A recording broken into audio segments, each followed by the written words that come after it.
la nueva escuela mexicana comienza a hacer su abordaje y su llegada al currículum. Este gobierno asume la transición se da en el año 2018, las reformas constitucionales se dan en el año 2019, es hasta el año 2022 en el que empezamos ya, después de que se cambiaron elementos de la carrera magisterial, después de que se cambiaron instituciones que velan por la medición del aprendizaje en el país, entre otros cambios,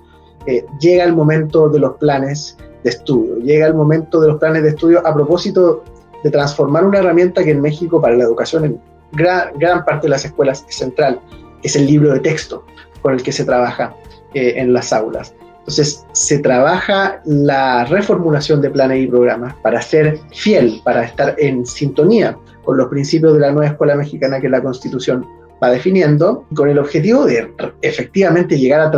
a transformar lo que ocurre en las salas de clase y lo que ocurre en las escuelas, que, vuelvo a insistir, es la parte que vamos a ver con más detalle cuando sea el turno de EFLA. Pero,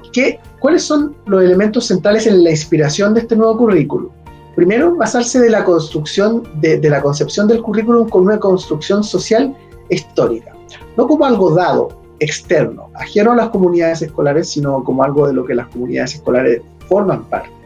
y que está en directa relación con la tradición o con patrones históricos. Y eso lo vemos con mucha mayor claridad reflejado en el segundo punto, que es que este nuevo currículum buscará romper con una tradición colonialista,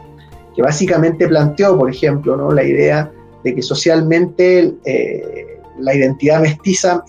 debía ser la identidad predominante en el proyecto de nación en México,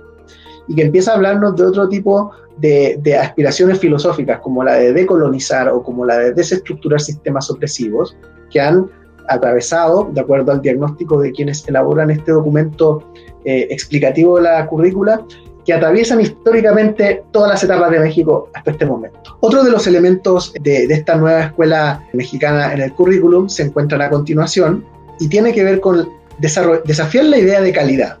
desde una perspectiva, primero, centrada exclusivamente en el estudiante. Veremos más adelante un ejemplo, ¿no?, que nos habla de cómo los indicadores de aprendizaje se redactan en plural, y desde esa perspectiva se aterriza una de las ideas, que es poner al centro del sistema educativo a la comunidad y no al estudiante como individuo. Y se desafía cómo hemos entendido la calidad, yo diría que tradicionalmente, ¿no?, con estos conceptos como eficiencia, como equidad, como rezago, como cobertura, como egreso o como pertinencia, que eran parte de la definición del concepto de calidad que había desarrollado en periodos anteriores el Instituto Nacional de Evaluación Educativa en México, ¿no? Y asociado a cada uno de estos indicadores, obviamente había formas de medir esta calidad. Entonces, ¿hacia qué se avanza? Se avanza hacia romper la hegemonía de distintas fuerzas que se consideran opresivas, ¿no? Una enseñanza centrada exclusivamente en el español, por ejemplo, es una de esas fuerzas.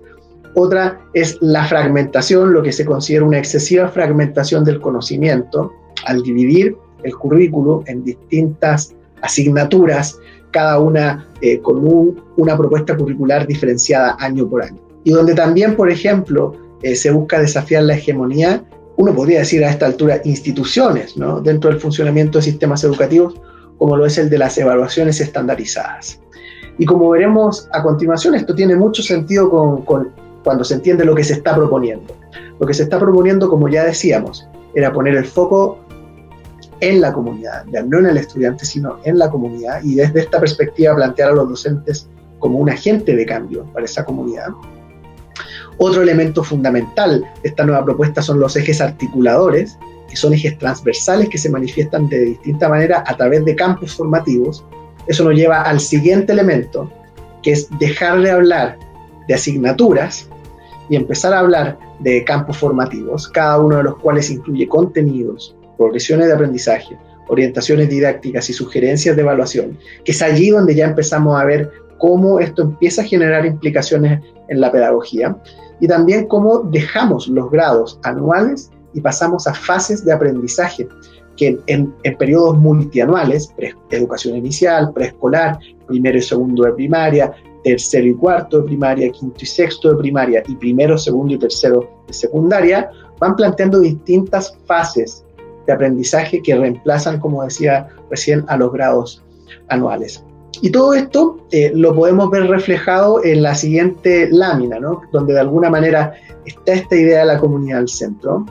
Están los 4 campos formativos: saberes del lenguaje, saberes de ética, naturaleza y sociedad, de lo humano y lo comunitario, y saberes de tecnología y ambientes, que son atravesados por estos ejes transversales de igualdad de género, de inclusión, de pensamiento crítico, de educación estética, de vida saludable, de interculturalidad ética y de fomento a la lectura y a la escritura. Y finalmente, ¿todo esto en qué redunda? Todo esto redunda en que hoy por hoy México tiene una propuesta curricular como la que se ve ahí en la pantalla, ¿no? Este es un ejemplo de cómo se ve para la fase 3, que es primero y segundo grado de educación primaria, una foto de lo que los niños debieran aprender, ¿no? Y tenemos al centro de la comunidad nuevamente y estos 4 campos formativos: el celeste, que es el campo formativo del lenguaje; el naranjo, que es el campo formativo de saberes y pensamiento científico; el verde, que es el de lo humano y lo comunitario; y el último, que es el de ética, naturaleza y sociedad. Y si se fijan, yo creo, no sé cómo lo están viendo quienes están sumándose a este webinar, pero